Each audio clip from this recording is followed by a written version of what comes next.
ವಾಣಿಯರಿವಿನ ಬೆಳಗು ಮುಕುತಿ ವನಿತೆಯ ಮುಡಿಯ ಮಾಣಿಕಂ ಸರ್ವಮಂತ್ರಾದಿ ಪಂಚಾಕ್ಷರಿಯ ಪ್ರಾಣಮಂಗಳದ ದೇವಲೋಕದ ಮನಿ ತಾವರೆಗಣ್ಣನ ರಾಣಿ ಯಸವೋಲೆ ವಾಗ್ಯಂ ಸರ್ವಸಿದ್ಧಿಗಳ ತಾನಂ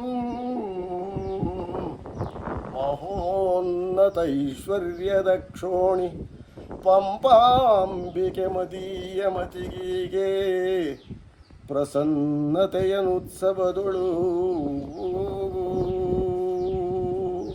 ಇವತ್ತು ನಾನು ಮತ್ತೆ ಬೇತಮಂಗಲದ ಹಿರಿಯ ವಿದ್ವಾಂಸರಾಗಿರ್ತಕ್ಕಂತಹ ವೆಂಕಟರಮಣಪ್ಪ ಸರ್ ಅವರು ಹಳ್ಳಿ ಅಧ್ಯಯನಕ್ಕೆ ಅಂತೇಳಿ ಬೆಳಗಿನ ಜಾವ ನಾವು ಒಂದಷ್ಟು ಹಳ್ಳಿಗಳಿಗೆ ಹೋಗುವಂಥ ಹವ್ಯಾಸವನ್ನು ಮಾಡ್ಕೊಂಡಿದ್ದೇವೆ.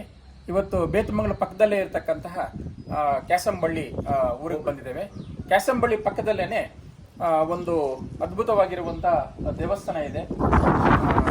ಇದು ಶಿವನ ದೇವಸ್ಥಾನ. ವಿಜಯನಗರ ಮತ್ತು ವಿಜಯನಗರ ಪೂರ್ವದಲ್ಲಿ ವಿಸ್ತರಣೆ ಆಗಿರ್ತಕ್ಕಂಥ ದೇವಸ್ಥಾನ ಇದು. ಇದನ್ನ ಮಡಿವಾಳ ದೇವಸ್ಥಾನ ಅಂತಲೂ ಕರೀತಾರೆ. ಯಾಕಂದ್ರೆ ಮಡಿವಾಳ ಗ್ರಾಮದಲ್ಲಿ ಇರುವಂಥ ದೇವಸ್ಥಾನ. ಮಡಿವಾಳ ಅನ್ನುವಂಥದ್ದು ನಮ್ಮ ಭಾಗದಲ್ಲಂತೂ ಪ್ರತಿ ತಾಲೂಕಲ್ಲೂ ಕಂಡು ಬರತಕ್ಕಂಥ ಒಂದು ಊರು. ಅಂದರೆ ಪ್ರತಿ ತಾಲೂಕಲ್ಲೂ 1 ಅಥವಾ 2 ಮಡಿವಾಳ ಗ್ರಾಮಗಳನ್ನು ನೋಡ್ತೇವೆ. ಪ್ರತಿ ಮಡಿವಾಳ ಗ್ರಾಮದಲ್ಲೂ ಕೂಡ ಪ್ರಾಚೀನವಾಗಿರ್ತಕ್ಕಂತಹ ಶಿವನ ದೇವಸ್ಥಾನಗಳನ್ನು ನಾವು ನೋಡ್ತಾ ಇದ್ದೀವಿ. ಇಲ್ಲಿ ಇದು ಕೆಜಾಫ್ ತಾಲೂಕಿಗೆ ಸೇರಿದಂಥ ಒಂದು ಮಡಿವಾಳ. ಇಲ್ಲಿ ಕೂಡ ಒಂದು ಅದ್ಭುತವಾಗಿರ್ತಕ್ಕಂಥ ಶಿವನ ದೇವಸ್ಥಾನ ನಾವು ನೋಡ್ತಾ ಇದ್ದೀವಿ. ಇಲ್ಲಿ ತಮಿಳು ಮತ್ತು ಕನ್ನಡದ ಅನೇಕ ಶಾಸನಗಳಿದ್ದಾವೆ. ಈಗ ಇತ್ತೀಚೆಗೆ 1-2-3 ದಿನಗಳ ಹಿಂದೆ ಬಿದ್ದಂಥ ಭಾರೀ ಮಳೆಗೆ ಇಲ್ಲಿನ ತಡೆಗೋಡೆ ಅಂತ ಕರೀಬಹುದಾದಂಥ ಒಂದು ಗೋಡೆ ಈಗ ಬಿದ್ದಿದೆ. ಇದನ್ನು ಉಳಿಸ್ತಕ್ಕಂತಹ ಕೆಲಸಗಳನ್ನು ಕೂಡ ನಾವು ಮಾಡಬೇಕಾಗಿದೆ. ಪ್ರಾಚೀನವಾಗಿರುವಂತಹ ಕಲಾ ಜಾಗಗಳು ಅಥವಾ ಏನು ಒಂದು ಸ್ಮಾರಕಗಳಿದ್ದಾವೆ, ಅದನ್ನು ನಾವಿವತ್ತು ನಿರ್ಮಾಣ ಮಾಡಬೇಕು ಅಂತಂದರೆ ಇವತ್ತು ಸಾಧ್ಯ ಇಲ್ಲ ಅನ್ನುವ ಮಟ್ಟಕ್ಕೆ ನಾವಿವತ್ತು ಯೋಚನೆ ಮಾಡುವಂಥ ಒಂದು ಸಂದರ್ಭ ಬಂದಿದೆ. ಏಕೆಂದರೆ ಕೋಟ್ಯಾಂತರ ರೂಪಾಯಿಯನ್ನು ನಾವು ಖರ್ಚು ಮಾಡಬೇಕಾಗತ್ತೆ. ಆದರೆ ಅದನ್ನು ರಿಪೇರಿ ಮಾಡಿ ರೆನೋವೇಟ್ ಮಾಡಿ ಉಳಿಸ್ಕೊಳ್ಳೋದಕ್ಕೂ ಕೂಡ ಆಗ್ತಾ ಇಲ್ಲ ಅನ್ನುವಂಥ ನೋವಿನಿಂದ ನಾವು ಇದನ್ನೆಲ್ಲ ಕೂಡ ಗಮನಿಸ್ತಾ ಇದ್ದೀವಿ.